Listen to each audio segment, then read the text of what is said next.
Ah. Ne oldu? Yoruldum. Haktır sana. Koltuğu düzelt. O koltuğu düzelt. Ya düzelt. Ya düzelmedim. Geriye çek geriye. Dün ben kendime oyun buldum. Ay. Kırma ama. Kapıya tırmanma. Tamam yeter. Masayı kırma.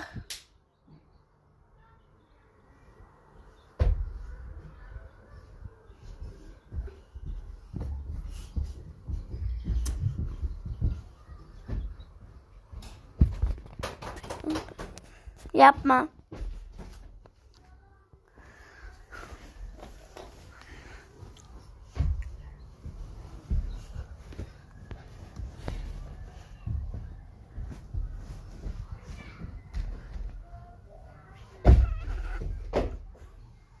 Ne oldu biliyor musun?